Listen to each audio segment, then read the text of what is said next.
మేము జర్నలిస్టులు కనీస వేతనాలు తీసుకునే జర్నలిస్టులు. మేము సమాజంలో ఏం జరుగుతూ ఉందో ప్రజలకు చూపించే బాధ్యత మా మీద ఉంటుంది.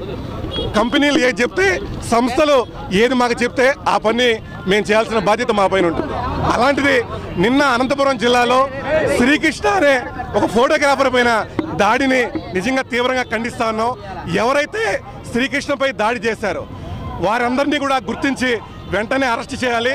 అంతేకాదు మానవ హక్కుల కమిషన్ దీన్ని సుమోటోగా తీసుకోవాలి. ఎందుకంటే నిన్న సాయంత్రం నుంచి శ్రీకృష్ణపై జరిగిన దాడికి సంబంధించి ప్రతి వీడియో అంటే వాట్సాప్, ఆ వీడియో మొత్తం కూడా వాట్సాప్లో సోషల్ మీడియా హల్చల్ చేస్తూ ఉంది. జర్నలిస్టులు అండి మేము మనుషులు, మేము కూడా మమ్మల్ని కొడితే రక్తం వస్తుంది, మా పైన దాడి చేస్తే మేము కూడా చచ్చిపోతాం. ఈ విధంగా దాడి చేసేది ఏది రోడ్ల పైన, ఆ సభ బయట అతన్ని రోడ్డు కాళ్ళతో తంతున్నారు, ఇష్టానికి ముఖం మీద కొడుతున్నారు, కత్తులతో వెనకాల వీపు పైన కోసేస్తున్నారు. మేము మనుషులం అండి.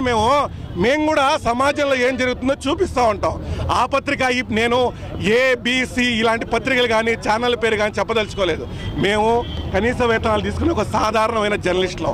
ఎవరైతే శ్రీకృష్ణ పైన దాడి చేశారో వారిని వెంటనే గుర్తించాలి, అందరిపైన కేసులు పెట్టాలి, అందరినీ వెంటనే అరెస్ట్ చేయాలి. ఇలాంటి ఘటనలు మరోసారి ఎట్టి పరిస్థితుల్లోనూ పునరావృతం కాకూడదు. ఎందుకంటే జర్నలిస్టులందరూ కూడా మేమంతా ఐక్యంగా ఉన్నాం. ఈరోజు తిరుపతి ప్రెస్ క్లబ్ నుంచి ఒక పెద్ద భారీ ర్యాలీ చేపట్టినాము. APWF, Tirupati press club, electronic media అందరూ ఐక్యంగా ఉన్నాం.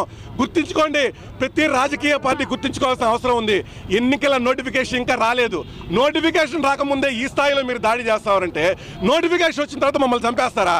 మేము బతకాలండి. మేము సమాజంలో ఏం జరుగుతుందో చూపించాలి జనాలకి.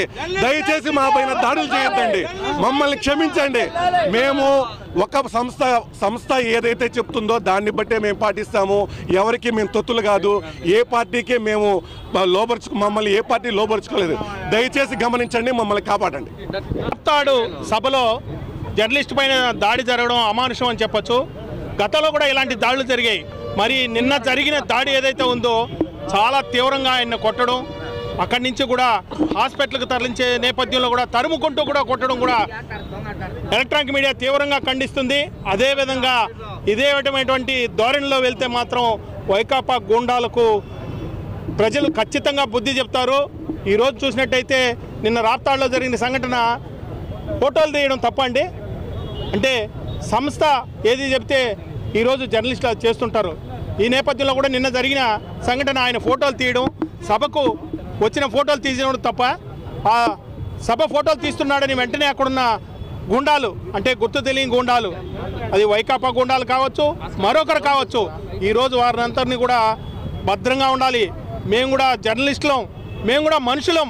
ఈరోజు మీరు ఈ విధమైనటువంటి దాడులకు పాల్పడితే తీవ్ర పరిణామాలు ఎదుర్కోవాల్సి వచ్చింది. ఈరోజు ఎన్నికల కోడ్ రాలేదు, అయినప్పటికీ కూడా ముందుగానే ఇలాంటి దాడులకు ప్రోత్సహించే ఏ పార్టీ అయినా సరే ముందుంది ముసళ్ళ పండుగ అనే విధంగా ఉంటుంది. ప్రజాస్వామ్యంలో ప్రతి ఒక్కరూ కూడా తమ హక్కును చెప్పుకోవడానికి వీలుంటుంది.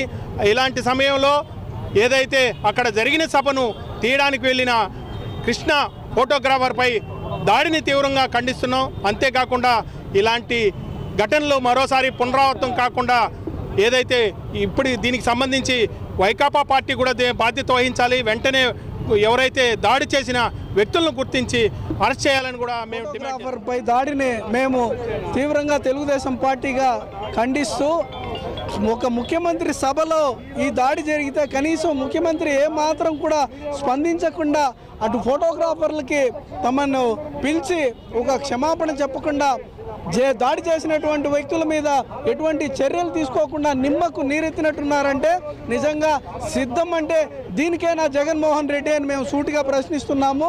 ఏదైతే నిన్న జరిగిన ఘటన మనం ప్రజాస్వామ్యంలో ఉన్నామా, రాక్షస పాలనలో ఉన్నామా అన్న సందేహాన్ని కూడా ఈరోజు మనకు కలుగుతూ ఉంది. ఏదైతే ప్రజాస్వామ్యం మనకు ఒక శాసన వ్యవస్థ కావచ్చు, పరిపాలన వ్యవస్థ కావచ్చు, న్యాయ వ్యవస్థ కావచ్చు, ఈ 3 పిల్లర్లు అయితే 4వ వ్యవస్థగా మీడియాని ఈరోజు అభివర్ణించుకుంటుంటే అటువంటి మీడియాపై దాడి చేస్తున్నారంటే మీరు ఇంకా ఎలక్షన్ కోడ్ రానే లేదు, ఇప్పుడే ఇలా ఉన్నారంటే ఎన్నికల కోడ్ వచ్చిన తర్వాత ఎలా ఉంటారు?